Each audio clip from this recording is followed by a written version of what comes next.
സഹോദരങ്ങളെ, ദീൻ പറഞ്ഞു കൊടുക്കേണ്ടത്, പഠിപ്പിച്ചു കൊടുക്കേണ്ടത് റഹ്മത്തോടു കൂടിയാണ്. ആളുകൾ നിസ്കാരത്തിൽ എന്തെങ്കിലും, നീ ഇതൊന്നും പഠിച്ചിട്ടില്ല ഇത്രയും കാലമായിട്ട്, എന്താ നിന്റെ പണി, നീ എവിടെയായിരുന്നു ഇത്രയും കാലം, അങ്ങനെ പറയുന്നതിന് പോലെ പറഞ്ഞു കൊടുക്കുക, ആയത്ത് കേൾപ്പിച്ചു കൊടുക്കുക, ഹദീസ് പറഞ്ഞു കൊടുക്കുക, അത് സ്വീകരിക്കും. ജനങ്ങളിൽ ബഹുഭൂരിപക്ഷവും തർക്കിക്കാനുള്ള ഉദ്ദേശത്തിലല്ല, അവർ ഹക്ക് സ്വീകരിക്കാൻ തയ്യാറാണ്. പക്ഷെ നമ്മൾ പറയുന്ന രീതി ശരിയാകേണ്ടതുണ്ട്. ഇതുപോലെ തന്നെയാണ് ഒരാളോട് ദഅവത്ത് നടത്തുമ്പോൾ, ഒരാൾക്ക് കാര്യങ്ങൾ പറഞ്ഞു കൊടുക്കുമ്പോൾ അയാൾക്ക് വേണ്ടി പ്രാർത്ഥിക്കുക, അയാൾക്ക് വേണ്ടി ദുആ ചെയ്യുക. ആളുകൾ ഒഴിവാക്കിയിട്ടുള്ള സ്വഭാവങ്ങളിൽ ഒന്നാണത്. ഒരാൾക്ക് വേണ്ടി ഒരാളോട് ഒരു കാര്യം തൗഹീദ് പറഞ്ഞു കൊടുക്കാന്ന് വിചാരിക്കുക, സുന്നത്ത് പറഞ്ഞു കൊടുക്കാന്ന് വിചാരിക്കുക. അള്ളാഹു നിന്റെ അമലെല്ലാം സ്വീകരിക്കട്ടെ, അള്ളാഹു നിനക്ക് ബറക്കത്ത് ചെയ്യട്ടെ, അള്ളാഹു നിന്റെ സമ്പത്തിൽ ബറക്കത്ത് തരട്ടെ, അള്ളാഹു നിന്റെ ആരോഗ്യം നിലനിർത്തട്ടെ. ഇങ്ങനെ ഇടയ്ക്കിടയ്ക്ക് അയാൾക്ക് വേണ്ടി പ്രാർത്ഥിക്കുക. അത് അയാളുടെ ഹൃദയത്തിൽ അയാൾ ആ വാക്കുകൾ സ്വീകരിക്കാനുള്ള കാരണമായി തീരുന്നതാണ്. നമ്മൾ അയാൾക്ക് വേണ്ടി ദുആ ചെയ്യാന്നുള്ളത്. ഒരിക്കൽ മസ്ജിദു നബവിയിൽ ഒരു ഷെയ്ഖ് ഇരിക്കുകയാണ്. അപ്പോൾ ഒരാൾ മസ്ജിദിൽ വന്ന് സുജൂദിൽ കിടന്ന് കരഞ്ഞു പ്രാർത്ഥിക്കുകയാണ്. നിസ്കാരം കഴിഞ്ഞതിന് ശേഷം അയാൾ കരഞ്ഞുകൊണ്ട് പ്രാർത്ഥിക്കുകയാണ്. അദ്ദേഹം ഇങ്ങനെ കരയുന്നത് കണ്ടപ്പോൾ എന്താണ് അദ്ദേഹം ദുആ ചെയ്യുന്നത് എന്നറിയുന്നതിന് വേണ്ടി അദ്ദേഹത്തിൻ്റെ അടുത്ത് പോയിരുന്നു നോക്കി.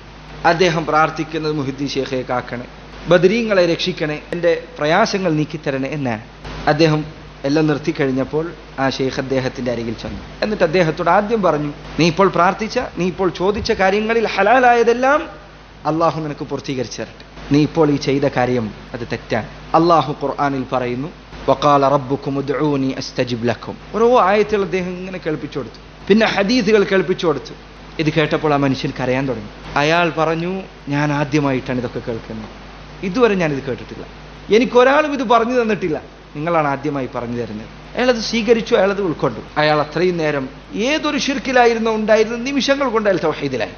സംസാരത്തിന്റെ രൂപം, അതിന്റെ രീതി, ജനങ്ങളിൽ ഉണ്ടാക്കുന്ന മാറ്റം അത്ഭുതകരമാണ്. അതുകൊണ്ട് തൗഹീദ് അറിയുന്നവർ, സുന്നത്ത് അറിയുന്നവർ സഹോദരങ്ങളെ, നമ്മുടെ സ്വഭാവം നമ്മൾ ശരിക്ക് ശ്രദ്ധിക്കേണ്ടതുണ്ട്. ചില പണ്ഡിതന്മാർ പറഞ്ഞതുപോലെ, നീ ഒരു മനുഷ്യന് നല്ല മധുരമുള്ള ഒരു മുട്ടായി നൽകുകയാണ്, പക്ഷെ അത് കൊടുക്കുന്നത് ചെളിയുള്ള കയ്യിലാണ് എങ്കിൽ അത് സ്വീകരിക്കില്ല.